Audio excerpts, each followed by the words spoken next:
Lyra didn't know that the farewell letter trembling in her hands would shatter the most powerful man in 7 kingdoms. She didn't know that the Alpha King had been carrying her lunar crown for 2 months, waiting for the perfect moment to make her his queen. And she certainly didn't know that by trying to save his kingdom, she was about to destroy them both. The candle flame danced in the pre-dawn darkness, casting shadows across the parchment that blurred with her tears. 3 days. 3 days since she'd overheard Adrian speaking with his council, his voice heavy with resignation as they discussed marriage alliances. "The kingdom needs stability," Lord Chancellor Aldrich had pressed. "A political union could secure our borders." Adrian's response had been barely audible through the heavy oak door, but every word had carved itself into her heart like a blade. "I understand my duties." Her hand shook as she dipped the quill again, the ink bleeding slightly on the rough paper. She had to make him understand, had to make him see that she was setting him free to do what kings must do. "My beloved Adrian," she wrote, and even forming his name made something in her chest pull tight. The bond, always the bond, that golden thread that had connected them from the moment their eyes met across the royal banquet hall 6 months ago. It was pulling now, sensing her distress, trying to call her back to the warmth of his sleeping form just down the hall. She ignored it. She had to. "By the time you read this, I'll be gone." The words looked stark and final on the page, but she forced herself to continue. "I heard you speaking with the council about marriage alliances. You are a king first, and I will not be the weakness that destroys your kingdom." The bond gave another sharp tug, and she doubled over slightly, pressing her free hand to her sternum. This was agony, pure agony, but love sometimes meant letting go, didn't it? Even when every fibre of your being screamed against it, especially then.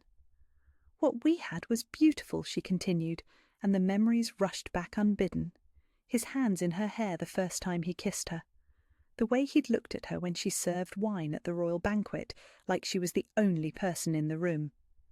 How he'd pulled out the chair beside his throne and commanded, "Sit," while every noble in the hall stared in shock. She'd been nobody then. A kitchen servant who'd been pressed into service for the evening because one of the regular girls had taken ill. Her dress had been borrowed, too big and pinned hastily. Her hands had been rough from scrubbing floors and washing dishes.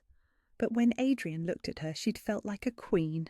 "You passed the only test that matters," he'd whispered against her ear that first night, after the other nobles had filed out with their disapproving glances.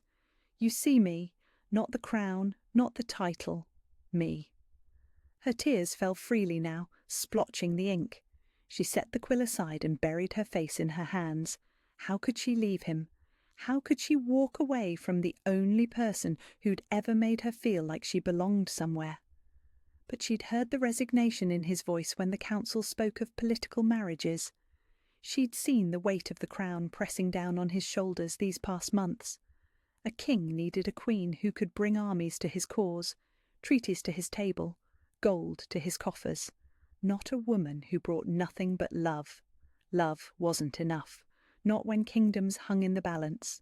She picked up the quill again, her resolve hardening. "Your duty must come before your heart. Please don't follow me. Love, Lyra." The letter was finished, but she couldn't seem to move. In an hour, maybe 2, he would wake and reach for her. His hand would find cold sheets instead of her warmth. The bond would stretch and strain as the distance between them grew, causing them both pain that would build until it was nearly unbearable. But it would fade eventually. It had to. She stood on unsteady legs, legs that felt like they belonged to someone else. Her travelling pack was already prepared, hidden beneath her bed for 3 days now. Simple clothes, her few personal possessions, and the small pouch of coins she'd been saving from her allowance as Adrian's. What had she been? Not his wife, though they'd shared a bed for months. Not officially his queen, though he treated her like one. Not even formally his mate, though the bond sang between them constantly. Just Lyra, kitchen girl who'd risen above her station for a brief, shining moment. She pulled on her worn travelling cloak, the one she'd arrived in all those months ago. It smelled like the stables now instead of his scent, and that seemed fitting somehow. She was returning to who she'd been before he'd claimed her heart. The castle corridors were empty at this hour, just as she'd known they would be. She'd walked these halls as a servant long enough to know every guard rotation, every creaking floorboard to avoid. The irony wasn't lost on her that her lowly origins were what would allow her to escape the palace undetected. Her bare feet made no sound on the cold stone as she slipped through the servants' passages, past the kitchens where she'd once worked, past the laundry where she'd first caught Adrian's attention when he'd found her singing while folding linens. Every step took her further from the only home she'd ever truly known, and the bond protested with increasing violence. By the time she reached the postern gate, she was doubled over with pain, one hand pressed against the wall for support. The bond was screaming now, a constant ache that radiated from her chest through every limb. This was what happened when mates separated. The pain would build until it drove them back together, or drove them mad. She fumbled with the gate's simple lock, her fingers clumsy with tears she couldn't stop. The mechanism clicked open, and suddenly she was outside the castle walls, breathing free air for the first time in months, but freedom felt like drowning. The forest loomed ahead, dark and welcoming in its anonymity. She could lose herself in there, become nobody again. Just another traveller on the roads, another face in the crowd at the next town. Adrian would forget her eventually. He'd marry some perfect princess who could give him the alliances he needed, bear him the heirs his kingdom required. He'd be happy. She told herself that as she stumbled into the trees, following the old hunting path she'd walked with him just last week. The bond pulled tighter with every step, but she forced herself forward. This was love. This was sacrifice. This was doing what was right instead of what felt good. The first light of dawn was touching the horizon when she finally had to stop. The pain was unbearable now, a living thing that clawed at her insides and left her gasping against the trunk of an ancient oak. She could feel him stirring in their bed, could feel the exact moment when he reached for her and found emptiness. His roar of anguish echoed across the miles between them, carried on the supernatural connection that bound them. She felt it like a physical blow, and for a moment her resolve nearly cracked completely. But she stayed where she was, gripping the tree bark until her nails broke, letting the pain wash over her in waves. This was the price of loving a king. This was what it meant to choose his happiness over her own. The bond would settle eventually. The pain would fade to a dull ache, then to nothing. They would both heal, and he would understand that she'd done this for him. She had to believe that. Because if she didn't, if she let herself think for even one moment that she was making the worst mistake of her life, she would turn around and run back to him. And then his kingdom truly would fall, dragged down by a kitchen girl who'd foolishly thought she could be a queen. Adrian's hand swept across cold sheets, searching for the warmth that should have been there. His wolf stirred restlessly beneath his skin as consciousness crept in, some primitive instinct already screaming that something was wrong. The bed felt vast and empty, the silence too complete. His eyes snapped open. "Lyra!" His voice came out rough with sleep and growing panic. The bond, usually a steady thrum of contentment between them, felt stretched thin, strained, like a golden thread pulled to its breaking point. The pillow beside him held only her scent and a folded piece of parchment. No. His hands shook as he reached for the letter, and he knew with absolute certainty what it would say before he even unfolded it. The bond was screaming now, a constant ache that confirmed his worst fears. She was gone. His mate, his everything, had vanished like morning mist. "My beloved Adrian," the letter began, and each word felt like a physical blow. "By the time you read this, I'll be gone. I heard you speaking with the council about marriage alliances. You are a king first, and I will not be the weakness that destroys your kingdom." The parchment crumpled in his fists as a roar tore from his throat, shaking the very foundations of the castle. The sound wasn't entirely human. His wolf was clawing to the surface, desperate to hunt, to chase, to bring back what belonged to them. What we had was beautiful, but your duty must come before your heart. Please don't follow me. Love, Lyra. Please don't follow her. She might as well have asked him to stop breathing. He shifted without conscious thought, bones crackling and reshaping as his wolf form exploded from his human skin. The letter fluttered to the floor as he bounded toward the window, powerful muscles bunching beneath his dark fur. Her scent trail was faint but traceable, leading toward the forest. She had hours on him, but he was faster, much faster. The massive wolf crashed through the gardens, past startled guards who scrambled out of his way. They would follow soon. His beta Marcus would rally the pack the moment he sensed his alpha's distress through their mental link. But Adrian couldn't wait, wouldn't wait. Every second that passed was another second she moved further away, another twist of agony through their bond. Her trail led to the postern gate, and the wolf's lip curled back in something between anguish and admiration. Clever girl. She'd used her knowledge of the castle's servant passages to slip away undetected. The same lowly origins she believed made her unworthy had been the key to her escape, but she'd misunderstood everything, everything. The memory hit him like a physical blow as he raced through the forest, following her scent deeper into the trees. 3 days ago, when she'd overheard that damned council meeting, Lord Chancellor Aldrich pressing him about marriage alliances, rattling off names of foreign princesses like items on a shopping list. The kingdom needs stability, Aldrich had insisted. A political union could secure our borders, bring us trade agreements with the Eastern Territories. And Adrian had responded with barely contained fury. I understand my duties. What he'd meant was that he understood his duty to reject every single proposal, to send every ambassador home empty-handed. What he'd meant was that he already had his queen, and no political alliance could ever compare to the woman who'd claimed his soul the moment she looked up at him with those defiant, beautiful eyes. But she hadn't stayed to hear him continue, hadn't heard him tell Aldrich in no uncertain terms that he'd sooner burn his kingdom to the ground than marry anyone but Lyra. She'd slipped away from the door, carrying only the first half of a conversation that had sealed her fate and broken both their hearts. The wolf stumbled, overwhelmed by the magnitude of the misunderstanding. He'd been planning to announce their formal mating ceremony at the next full moon, had been working with the royal jeweller for weeks on her crown, a delicate thing of silver and moonstones that would sit perfectly on her dark hair. He'd carried the betrothal contract in his desk drawer for 2 months, waiting for the courage to ask if she'd have him not just as her lover, but as her mate for life. And instead she'd run. His powerful legs ate up the miles, but her head start meant the distance between them wasn't closing fast enough.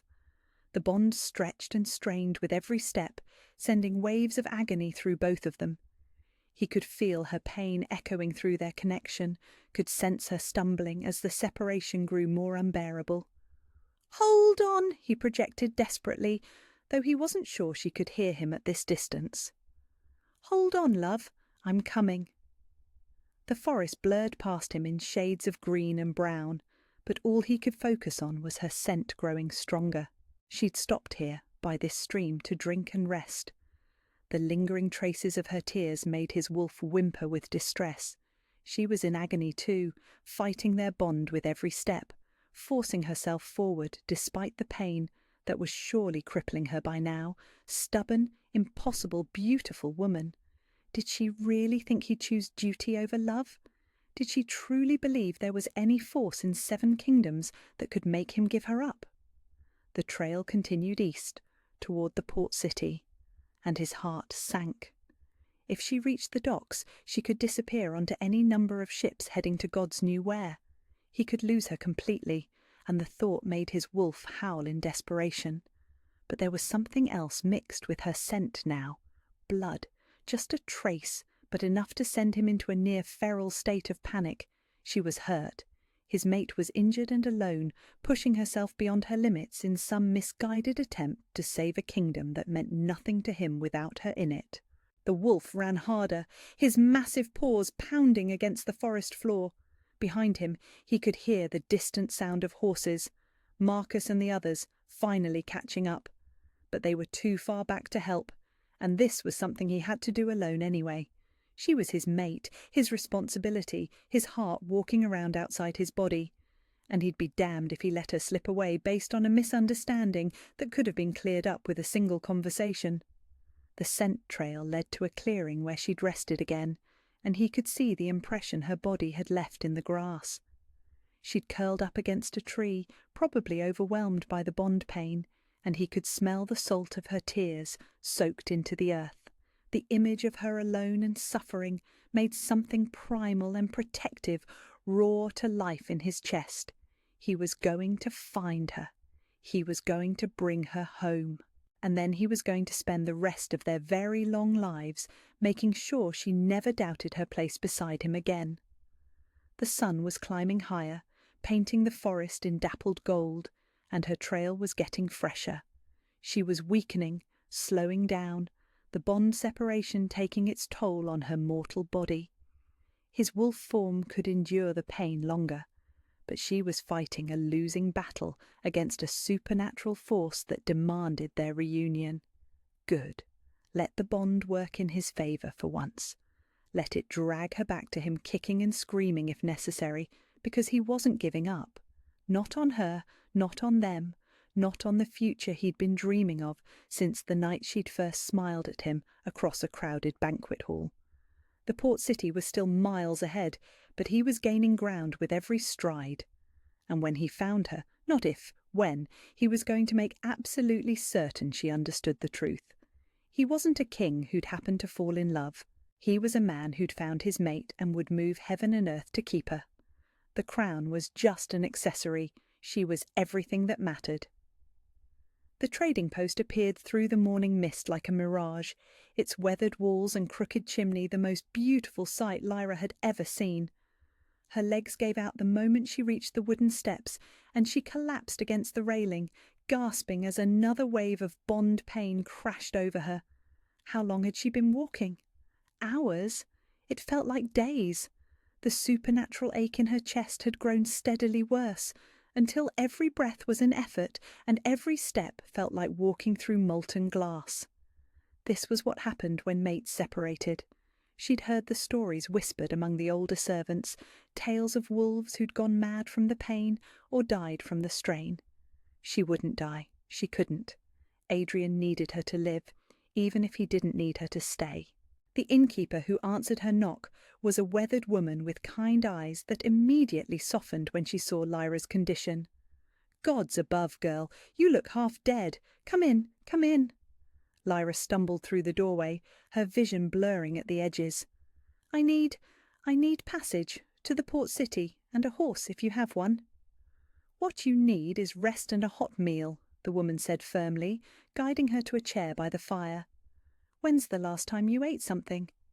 She couldn't remember. The thought of food made her stomach turn, though she knew she needed strength for the journey ahead. "Please, I can pay." Her fingers fumbled at her wrist, working loose the silver bracelet Adrian had given her on their 3-month anniversary. It was delicate work, etched with wolves running through forest scenes, and it had cost him a small fortune. Her heart clenched as she placed it on the table. "For a horse and supplies, it's real silver." The innkeeper's eyes widened as she picked up the bracelet, examining the intricate craftsmanship. "This is worth far more than a horse, girl. This is royal work. Where did you—" She stopped, taking in Lyra's fine features, her bearing despite her exhaustion. "You're running from someone." "I'm running to save someone," Lyra whispered, and it felt like the truth. She was saving Adrian from his own heart, from the impossible choice between love and duty. The woman studied her for a long moment, then nodded. "I'll have my boy saddle our mare. She's not much to look at, but she's steady, and I'll pack you food for the road." She paused, her voice gentling. But child, whatever you're running from, sometimes the thing we think will destroy us is the very thing that saves us. If only it were that simple. An hour later, Lyra was mounted on a sturdy brown mare, a pack of supplies secured behind her. The bond pain had eased slightly during her rest, but she knew it would return with interest once she started moving again. Every mile she put between herself and Adrian was a mile closer to agony, but also a mile closer to his freedom. The memory rose unbidden as she urged the mare into a steady trot. 6 months ago, the royal banquet that had changed everything. She'd been pressed into service when one of the regular girls fell ill, her hands scrubbed raw from kitchen work, her best dress borrowed and hastily pinned to fit. She'd been terrified of making a mistake, of dropping something or spilling wine on some important lord's fine clothes. Instead, she'd found herself staring into the most beautiful amber eyes she'd ever seen, belonging to a man who commanded the attention of everyone in the room simply by existing, the Alpha King. She'd known who he was, of course, but seeing him up close had stolen her breath completely. Dark hair that caught the candlelight, strong hands that looked like they could be gentle or deadly depending on his mood, and a smile that had made her forget her own name. "Sit," he'd commanded, pulling out the chair beside his throne, and every conversation in the hall had died to stunned silence. "Your Majesty, I'm just serving. I said sit." His voice had been soft but absolute, and something in her chest had responded to it like a tuning fork struck just right. The golden thread, though she hadn't understood what it was then. She'd sat, hyper-aware of every noble eye fixed on them, every whispered conversation behind fans and goblets. But Adrian had acted as if they were the only two people in the room, asking about her work, her family, her dreams with genuine interest that had made her forget her lowly station. "What do you want from life?" he'd asked as the evening wound down, his amber eyes serious in the flickering candlelight. "To belong somewhere," she'd answered without thinking, then flushed at her honesty. His smile had been devastating. "Then stay. Belong here." And God's help her she had. She'd given up her position in the kitchens, moved into rooms in the royal wing, let herself believe that a kitchen girl could somehow become worthy of a king's attention. For 6 months she'd lived in a dream where love could conquer the vast gulf between their stations. But dreams always ended when duty called. The mare stumbled slightly, jolting her back to the present. The bond was pulling tighter again, a constant ache that made her lean forward in the saddle. Adrian was following her. Of course he was. His wolf would be able to track her scent for miles, and he was nothing if not determined. She pushed the horse harder, though guilt twisted in her stomach at the animal's laboured breathing. She had to reach the port city before he caught her, had to put the ocean between them before she lost her resolve completely. Because if he found her, if he looked at her with those amber eyes and commanded her to come home, she would. Gods above, she would follow him anywhere, even if it meant watching his kingdom crumble around them both. Meanwhile, miles behind her, Adrian's wolf was closing the distance with supernatural speed. He'd found the trading post easily, following her scent to the weathered building where it mixed with the smell of horses and leather. The innkeeper had remembered her, of course. A beautiful girl in distress wasn't easily forgotten. Sad thing she was, the woman had told him, after he'd shifted back to human form and borrowed clothes from her husband. Traded the most beautiful silver bracelet I've ever seen for a horse and supplies, said she was running to save someone. Adrian's heart had clenched as he recognised the bracelet, his 3-month gift to her, chosen because the running wolves reminded him of the freedom he saw in her spirit. She'd given up something precious to him to fund her escape. The irony was almost too bitter to bear. "Which direction?" he'd asked, though he already knew. "East, toward the port. But, sir, if you're following her, she's in a bad way. Whatever's between you two, it's tearing her apart." He'd shifted back to wolf form without another word, the scent trail leading him deeper into the forest. She was pushing herself too hard, driving toward the coast with desperate determination that would likely kill her before the bond separation did. Stubborn woman. beautiful, impossible, stubborn woman who thought she was saving him by destroying them both. But he was gaining ground. The horse she'd purchased was steady but slow, and his wolf form could maintain a pace that would exhaust a dozen normal animals. The pain in his chest was building to unbearable levels, but he embraced it. Every stab of agony meant she was still alive, still fighting their connection with all her considerable will. He would find her before she reached the docks. He would catch her before she could board some ship bound for the edges of the world, and then he would make her listen to the truth she should have heard 3 days ago. The memory of that conversation with his council played on repeat in his mind as he ran. Aldrich pressing for political marriages, rattling off names of foreign princesses like Adrian, should be grateful for the options. The other lords nodding along, discussing trade agreements and military alliances, as if his heart were a commodity to be bartered. "You are 28 years old, your Majesty," Aldrich had said. "The kingdom needs heirs, needs the stability of a royal marriage." "I understand my duties," Adrian had replied, his voice carefully controlled. What he'd meant was that his duty was to his people, not to some political chess game that would see him married to a stranger. "Then you'll consider the Princess of Valethorn. Her dowry would fund our military expansion for the next decade." "I'll consider telling her father that his daughter deserves better than a king whose heart belongs to another," Adrian had said, his patience finally snapping. "I'll consider explaining that I'd rather burn this kingdom to ash than dishonour my mate by taking another woman to my bed." But Lyra had been gone by then, carrying only half the story that had sealed both their fates. The wolf's powerful legs devoured the miles, following her scent through dense forest and across babbling streams. She'd stopped to rest twice, both times beside water sources, and the lingering traces of her tears made his heart ache with desperate longing. "Hold on," he projected again, pouring all his love and determination into the thought. "Hold on, my brave girl, I'm almost there." The sun was climbing toward its peak when he finally heard it, the distant sound of hoofbeats ahead. His wolf put on a burst of speed that should have been impossible, and suddenly there she was, a small figure bent over the neck of a labouring horse, her dark hair streaming behind her like a banner.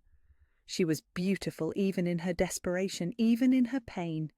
She was everything he'd ever wanted and everything he'd never known he needed, and she was trying to leave him because she thought it was what he required, as if he could ever require anything but her. The distance between them was closing rapidly now, and he could smell her exhaustion, her determination, her anguish. Soon she would sense him behind her, would realise that all her suffering had been for nothing because he would never, ever let her go.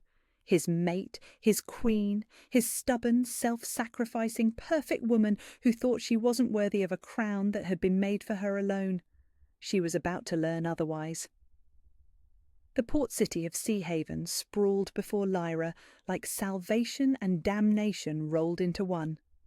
Salt-tinged air filled her lungs as the exhausted mare stumbled down the cobblestone streets, past merchants hawking their wares and sailors preparing for departure. Her whole body ached from hours in the saddle, but the bond pain was worse, a constant crushing weight in her chest that made every breath a struggle. She had to find passage, had to get on a ship before Adrian caught up to her, because she could feel him now, a burning presence at the edge of her consciousness growing stronger with every passing moment. He was close, too close. The harbour was chaos personified, a maze of masts and rigging that blocked out portions of the afternoon sky. Ships of every size bobbed at anchor, from sleek merchant vessels to weathered fishing boats. Her desperate gaze landed on a mid-sized trading ship where sailors were loading the last of their cargo.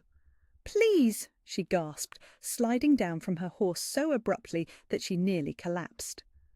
The captain, a grizzled man with sun-weathered skin, looked her up and down with shrewd eyes. "Passage to where, girl?" "Anywhere. The mainland territories. I can pay." She fumbled for her remaining coins, praying they would be enough. The captain's expression shifted, and something calculating entered his gaze. "Aye, I can take you. Ship leaves with the evening tide, but the price just went up." Behind her she heard it, the sound that made her blood freeze in her veins. A wolf's howl, wild and desperate and heartbroken, echoing across the city from the forest edge. Adrian, he'd found the city, found her trail. "How much?" she asked frantically. "Everything you have," the captain said with a cold smile, "and consider yourself lucky I'm not asking for more." She emptied her coin purse without hesitation, hands shaking as she counted out every piece of silver and copper she possessed. The captain nodded, satisfied, and gestured toward the gangplank. "Welcome aboard the Siren's Call. We sail at sunset."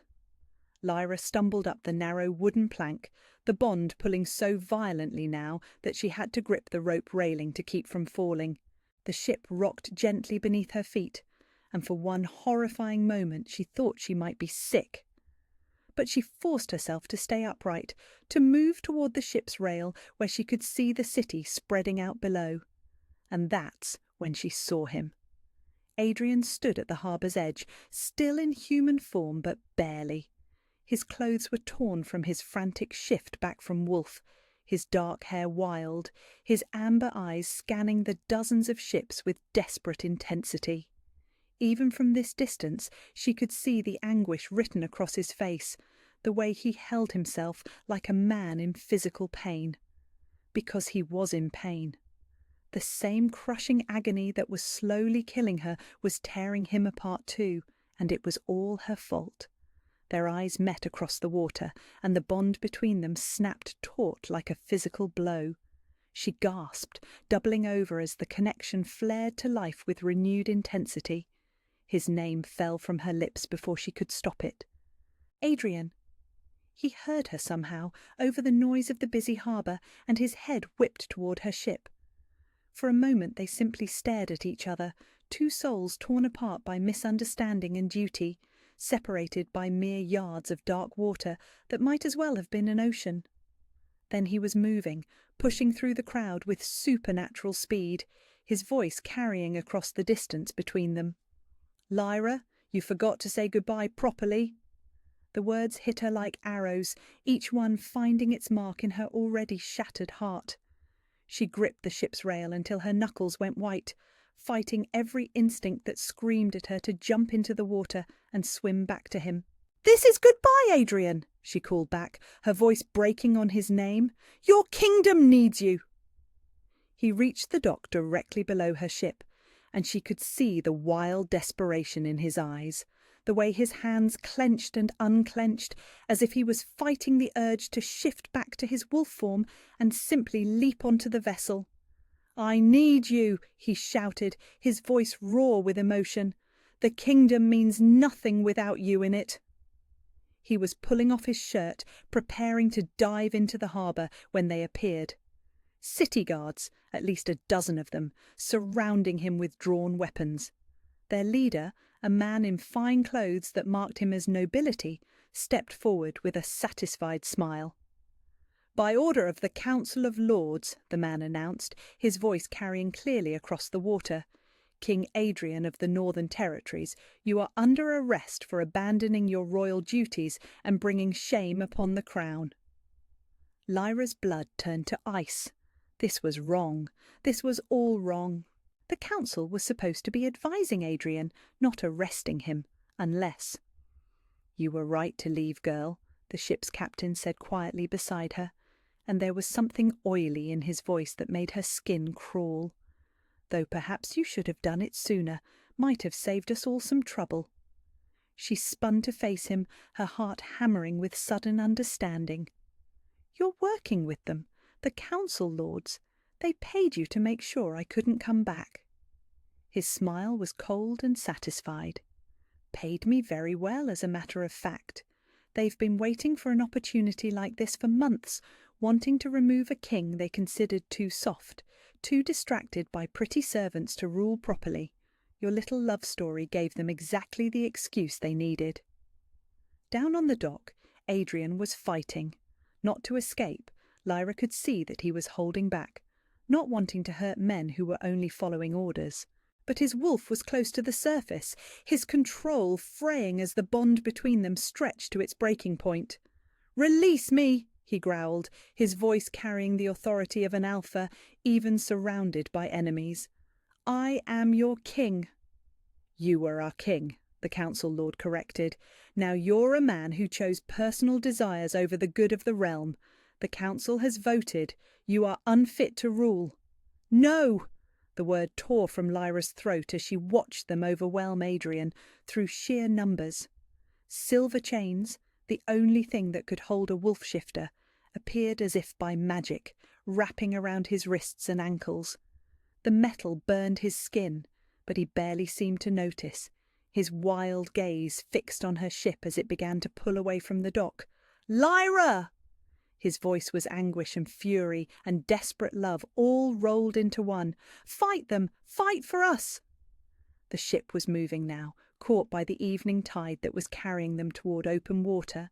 The distance between them grew with each passing second, and Lyra felt something inside her chest begin to tear apart.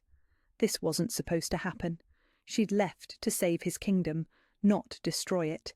She'd sacrificed their love to preserve his throne, and instead she'd given his enemies exactly what they needed to take everything from him.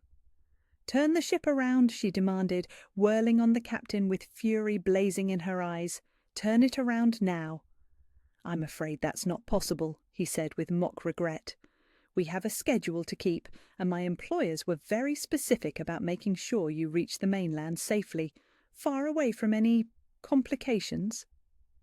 Adrian's howl of rage and heartbreak echoed across the water as the silver chains dragged him to his knees. Even from this distance, she could see the burns on his skin, could feel his pain through their bond like acid in her veins. The guards were hauling him away, and she was helpless to stop it. "You don't understand," she said desperately, turning to face the captain with tears streaming down her face. "He's innocent. He never wanted political marriages. He was planning to refuse them all." "Perhaps he was," the captain agreed with a shrug. "But it doesn't matter now. The council has what they wanted, a reason to remove an inconvenient king and install someone more manageable. Your lover's noble intentions died the moment you ran away."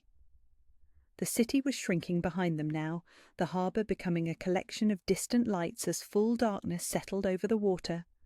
Somewhere in that maze of buildings, Adrian was being imprisoned by men who'd used her own love for him as a weapon. The bond between them was stretching to its absolute limit, sending waves of agony through both their bodies that would only get worse as the miles accumulated.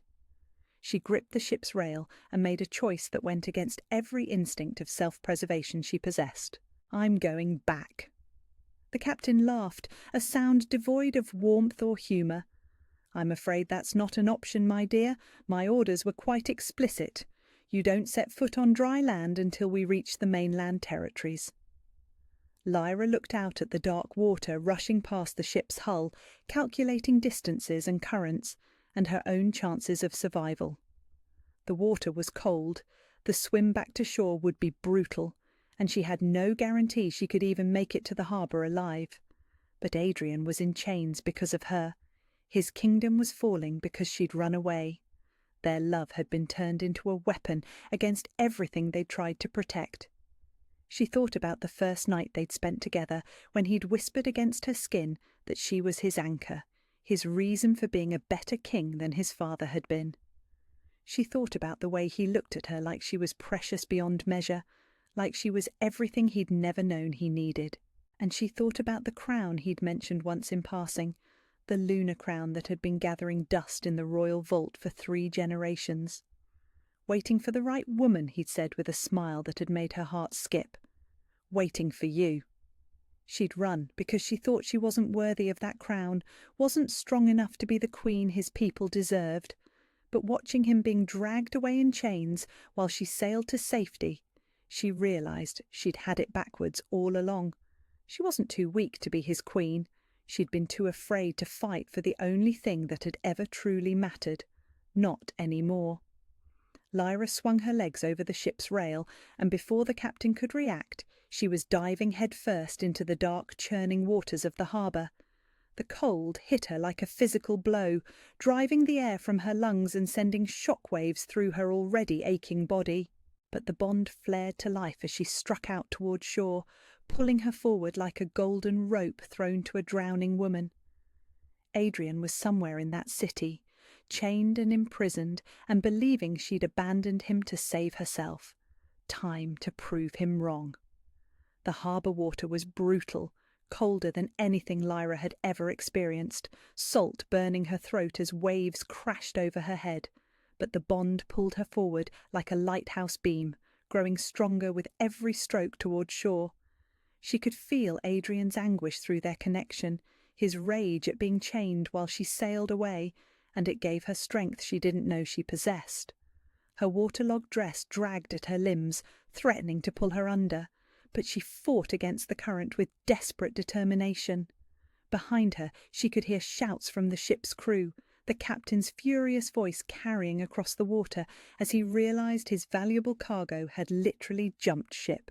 Let him rage. She had a king to save.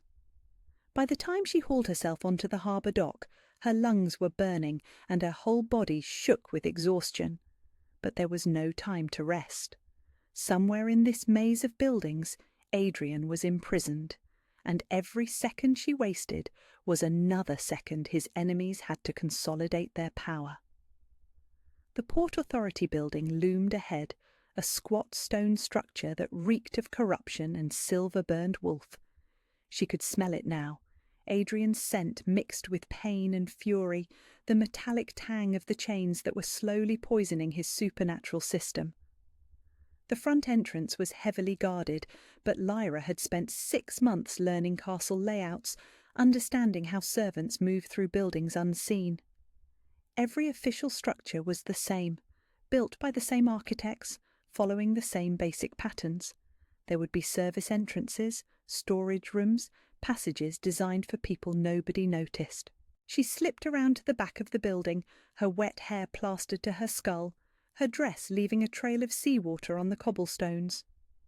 The service door was locked, but the lock was old and simple. A hairpin and 30 seconds of careful work, and she was inside. The corridors were dimly lit and narrow, designed for servants carrying supplies or cleaning equipment. She followed Adrian's scent deeper into the building, past storage rooms and offices, until she heard voices echoing from somewhere ahead. "Told you this would work," someone was saying. Lord Chancellor Aldrich, his voice smug with satisfaction. The girl was always his weakness. Remove her, and he becomes reckless, desperate, easy to trap. "And you're certain she won't return?" Another voice, one she didn't recognise.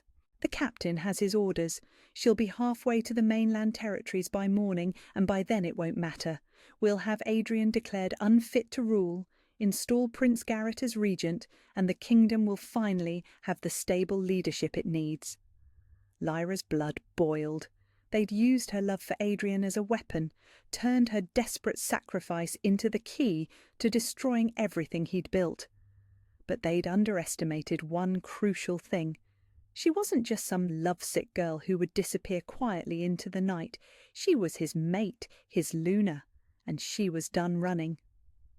The holding cells were in the basement, just as she'd expected. 2 guards flanked the entrance, but they were relaxed, confident in their victory. They didn't expect a dripping wet woman to emerge from the shadows like a vengeful spirit. The first guard went down without a sound, a candlestick from a nearby table connecting with his skull before he could even turn around. The second had time to open his mouth, but Lyra's fist caught him in the throat, cutting off his shout before it could form. 6 months of Adrian insisting she learn to defend herself had apparently paid off. She grabbed the keys from the unconscious guard's belt and ran down the narrow stone steps. The basement reeked of dampness and despair, but Adrian's scent was stronger here, mixed with the acrid smell of silver burns. "Adrian," she called softly, her voice echoing off the stone walls. "Lyra!" His response was immediate, disbelieving. "Gods above, please tell me I'm not hallucinating from silver poisoning." She found him in the last cell, chained to the wall, with heavy silver manacles that had left angry red burns on his wrists and ankles.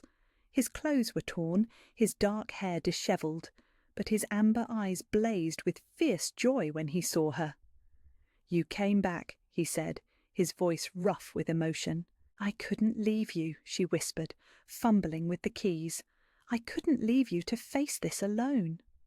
The silver burned her fingers as she worked to unlock his chains, but she barely noticed the pain. All that mattered was freeing him, getting those terrible restraints off his skin before they did permanent damage. "The council," he said as the first manacle fell away. "They used your departure as an excuse." "I know. I heard them talking." The second chain fell, and he flexed his hands, wincing as circulation returned to his burned wrists. "Adrian, I'm so sorry. I thought I was saving your kingdom, but I handed it to your enemies instead." He caught her face in his hands, his thumbs brushing away tears she hadn't realized she was crying. "You came back. That's all that matters. You came back to me." "Always," she whispered. "I'll always come back to you." They could hear footsteps on the stairs above.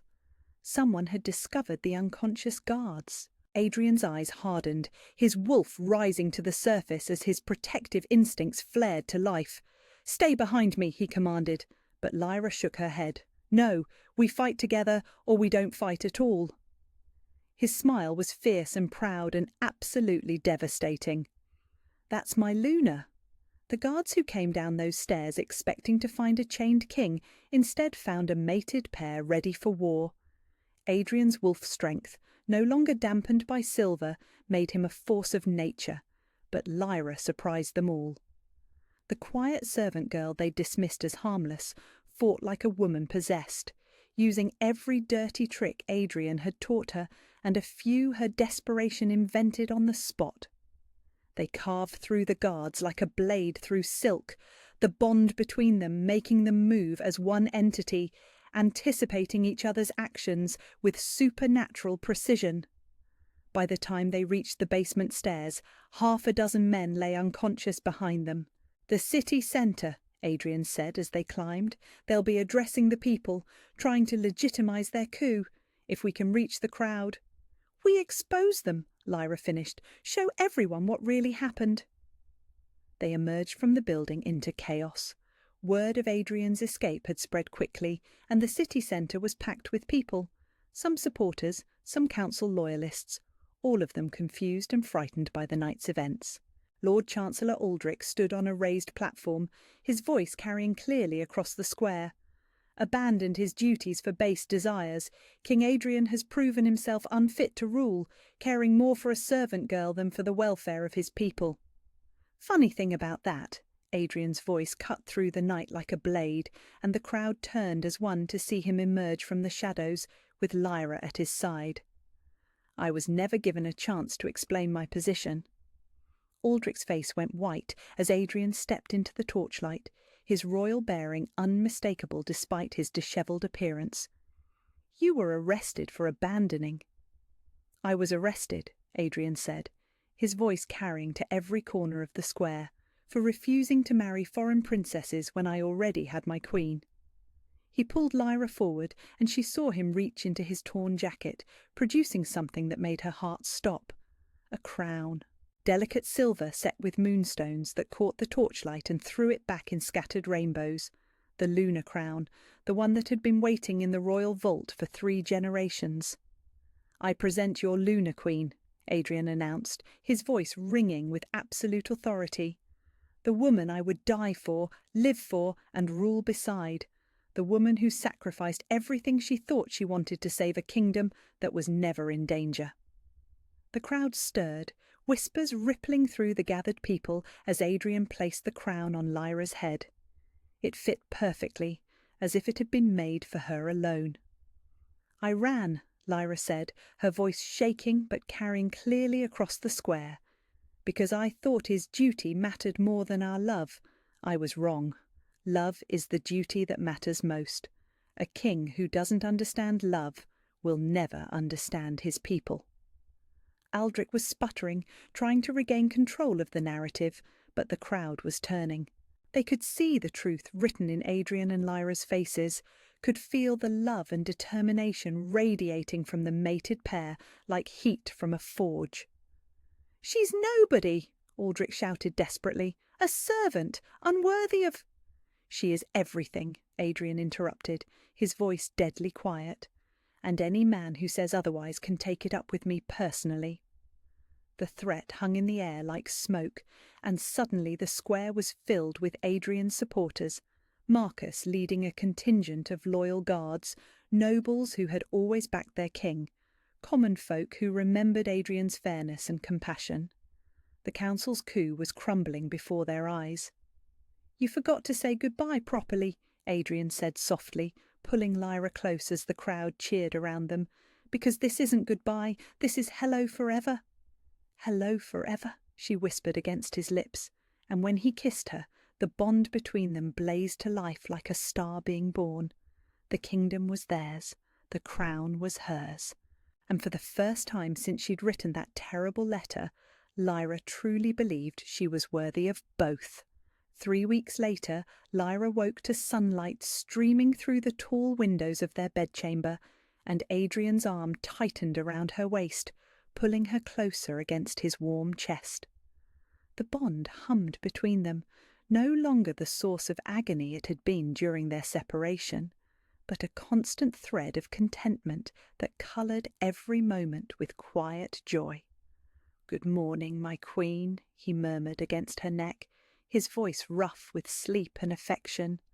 "Good morning, my king," she replied, turning in his arms to face the man who had moved heaven and earth to bring her home. The past 3 weeks had been a whirlwind of change. The coup conspirators had been dealt with, some exiled, others imprisoned, Lord Chancellor Aldrich stripped of his titles and banished from the kingdom forever. In their place, Adrian had appointed advisers who understood that a king's first duty was to his people, not to political machinations that served only the wealthy and power-hungry. "I have something to show you," Adrian said, reaching toward the nightstand where a folded piece of parchment waited.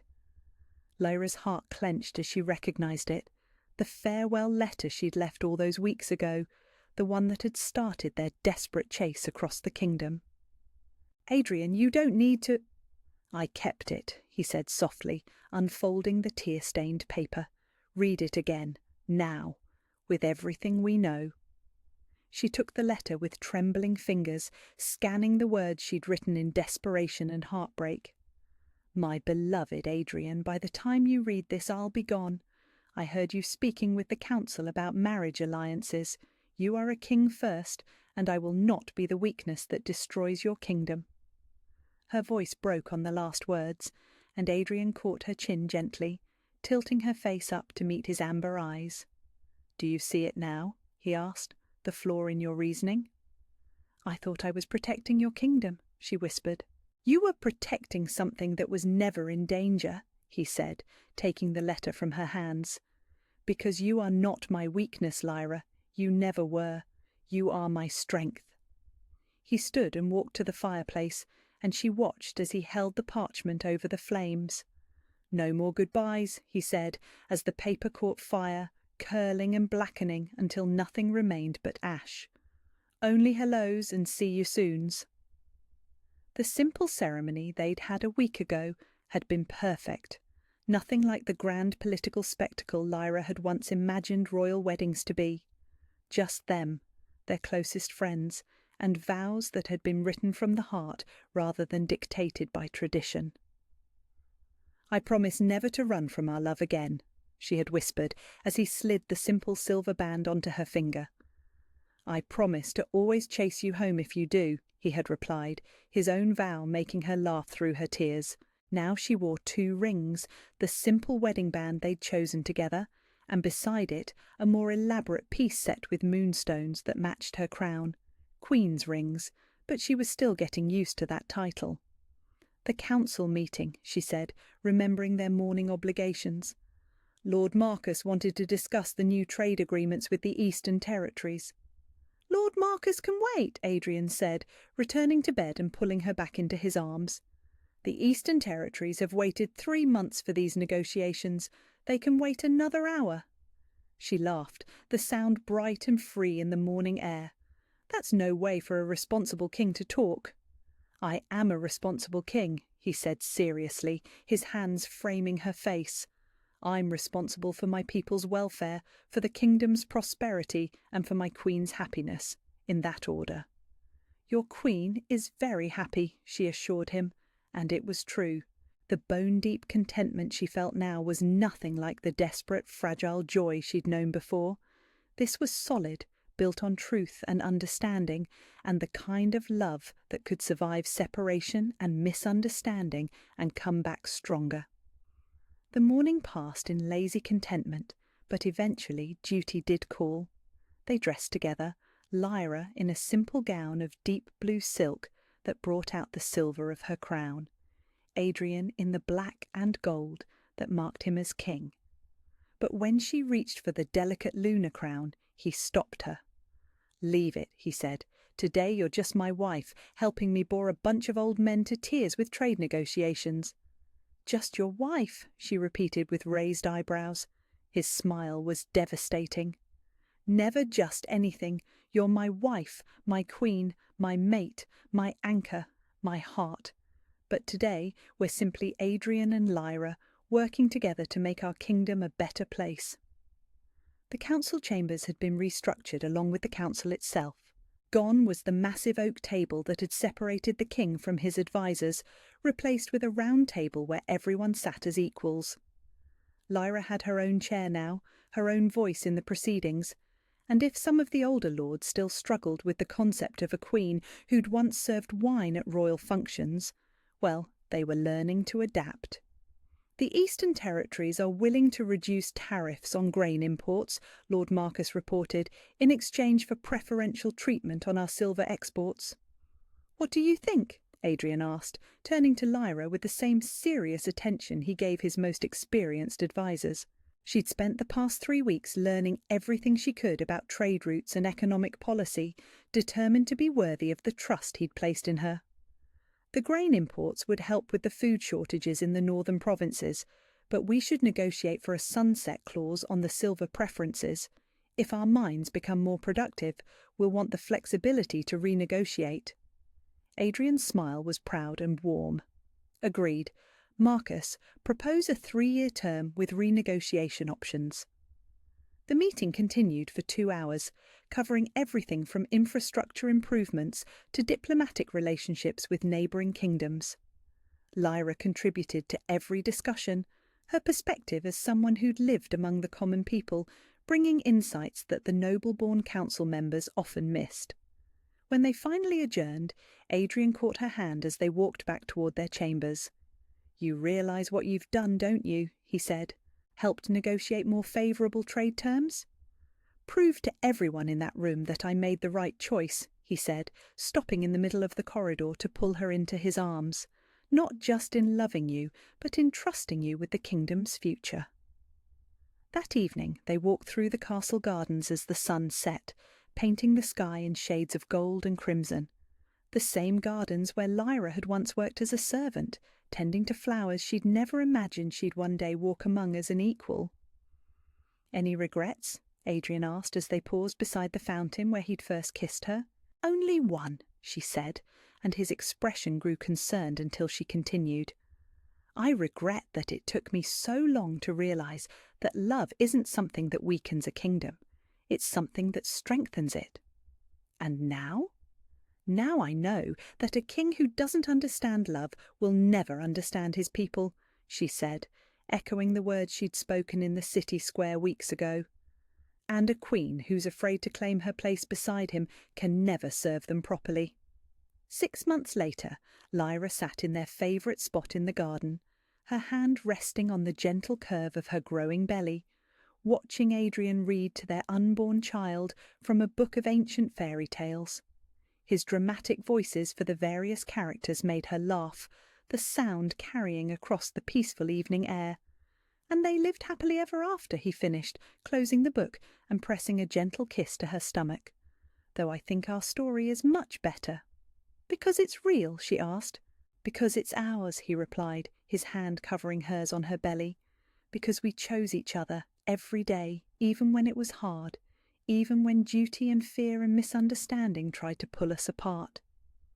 The bond between them pulsed with shared contentment, carrying their love back and forth like a gift exchanged between souls. Their child kicked gently beneath their joined hands, as if already eager to join the family they'd built from ashes and misunderstanding and stubborn, defiant love.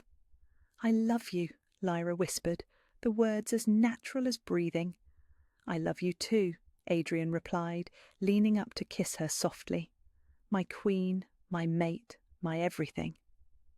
As the stars came out above them, painting the kingdom in silver light, they sat in perfect peace. Two people who'd almost lost everything because they'd been too afraid to trust in love, now building a future that would outlast kingdoms and crowns and every earthly thing except the bond that connected their hearts. Forever wasn't just a promise anymore, it was their reality. Where are you listening from?